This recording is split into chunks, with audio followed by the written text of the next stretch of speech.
Nagbigay naman ng mensahe si Senator Loren Legarda ngayong araw ng kaarawan ng pambansang bayani na si Dr. Jose Rizal.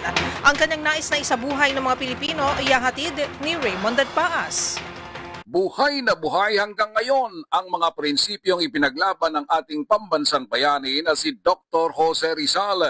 Ito ang deklarasyon ni Senator Loren Legarda kasabay ng ika-165 taong anibersaryo ng kapanganakan ng ating bayani.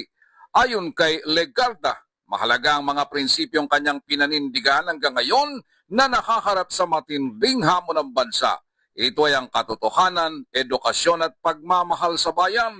Dapat manaig ang konsensya kaysa sa katahimikan, ipaglaban ang katotohanan, protektahan ang kapaligiran at isulong ang edukasyon. Ibinigay na halimbawa ni Legarda ang mababasa sa libro ni Dr. Jose Rizal na Noli Me Tangere na pag-usap ni na Crisostomo Ibarra at Pilosopo Tasio sa balak na pagtatayo ni Ibarra ng eskwelahan. Sa kabila ng babala ni Tasio ay mas pinili ni Ibarra na ituloy ang plano sa kabila ng banta ng mga nasa kapangyarihan.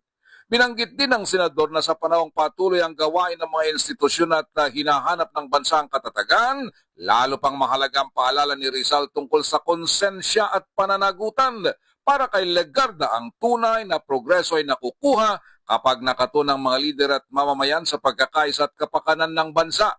Suportado din nito ang inisyatiba na mapalaganap ang mga pamana ni Rizal sa ibang bansa, gaya ng digital documentation ng ethnographic objects ni Rizal sa Berlin, Germany, pagpapalakas sa Philippine Studies Program sa makilalang universidad, at ang pagpakikisa ng Pilipinas bilang guest of honor sa Frankfurt Book Fair noong 2025 sa Germany.